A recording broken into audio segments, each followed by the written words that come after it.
Hi everyone, ನಾವೀಗ ಬದನೆಕಾಯಿ ಚಟ್ನಿ ಹೆಂಗೆ ಮಾಡೋದಂತ ನೋಡೋಣ. ನಾನೀಗ 3 ಬದನೆಕಾಯಿ ತೊಗೊಂಡಿದ್ದೀನಿ. ಅದಕ್ಕೆ ಸ್ವಲ್ಪ ಆಯಿಲ್ ಹಚ್ಕೊಂಡು ಇಟ್ಕೊಂಡಿದ್ದೀನಿ ನಾನು. ಈ ಆಯಿಲ್ ಹಚ್ಚಿದ ಬದನೆಕಾಯಿ ಇದೆಯಲ್ಲ, ಈ ಥರ ಗ್ಯಾಸ್ ಆನ್ ಮಾಡ್ಬೇಕು ನಾವು.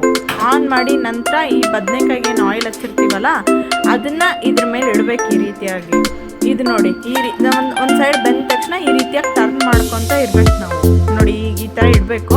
ಆಮೇಲೆ ಟರ್ನ್ ಮಾಡ್ಕೊತ ಇದ್ದರೆ ಅವು ಈ ಥರ ಆಗ್ತವೆ, ಮೆತ್ತಗಿರ್ತವೆ. ಇದಕ್ಕೆ ಏನೇನು ಬೇಕಂದರೆ ಮೆಣಸಿನ್ಕಾಯಿ ಹುರಿದಿಟ್ಕೊಂಡಿದ್ದೀನಿ, ಜೀರಿಗೆ, ಬೆಳ್ಳುಳ್ಳಿ, ಕೊತ್ತಂಬರಿ, ಕರಿಬೇವು ಇಷ್ಟಿದ್ರೆ ಸಾಕು. ಸ್ವಲ್ಪ ಮತ್ತು ರುಚಿಗೆ ತಕ್ಕಷ್ಟು ಉಪ್ಪು, ನಮಗೆ ಎಷ್ಟು ಬೇಕೋ ಅಷ್ಟು ಉಪ್ಪು ಹಾಕ್ಕೋಬೇಕು. ಈಗೇನು ಬದನೆಕಾಯಿ ಸುಟ್ಟಿರ್ತೀವಲ್ಲ ಅದನ್ನು ಫಸ್ಟ್ ಅದೇನು ಬ್ಲ್ಯಾಕ್ ಆಗಿರ್ತದಲ್ಲ ಅದನ್ನೆಲ್ಲ ತೆಗೆದುಬಿಡ್ಬೇಕು. ತೆಗೆದ್ರೆ ಈ ರೀತಿಯಾಗಿ ಆಗ್ತದೆ ಅದನ್ನು.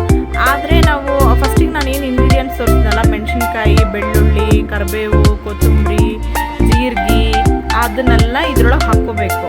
ಹಾಕ್ಕೊಂಡು ಇದಕ್ಕೆ ಸ್ವಲ್ಪ ಉಪ್ಪನ್ನು ಸೇರಿಸ್ಕೊಂಡು ಮೊದಲಿಗೆ ಬರೀ ಇದನ್ನಷ್ಟೇ ನಾವು ಮಿಕ್ಸಿ ಮಾಡಿ ಇಟ್ಕೋಬೇಕು. ನೋಡಿ ಈ ಥರ ಆಗುತ್ತೆ. ಇದು ಫಸ್ಟಿಗೆ ಇದನ್ನಷ್ಟೇ ಮಿಕ್ಸಿ ಮಾಡಿದ್ರೆ ಈ ಥರ ಆಗುತ್ತಲ್ಲ. ಇವಾಗ ನಾವೇನು ಮಾಡಬೇಕು, ಅದು ಎಲ್ಲ ಬೆನ್ಸಿ ಸುಲಿದಿಟ್ಕೊಂಡಿರ್ತೀವಲ್ಲ ಬದನೆಕಾಯಿ, ಅದನ್ನ ಈ ರೀತಿಯಾಗಿ ಆ್ಯಡ್ ಮಾಡಿ ನಾವು ಪಾಸ್ ಬಟನಿಂದ ನಾವು ಇದನ್ನು ಮಿಕ್ಸಿ ಮಾಡಬೇಕಾಗುತ್ತೆ. ನೋಡಿ ಈ ರೀತಿಯಾಗಿ ಆಗುತ್ತೆ. ಇದು ಪಾಸ್ ಬಟನಿಂದ ಮಿಕ್ಸಿ ಮಾಡಿದ್ರೆ ನಾವು.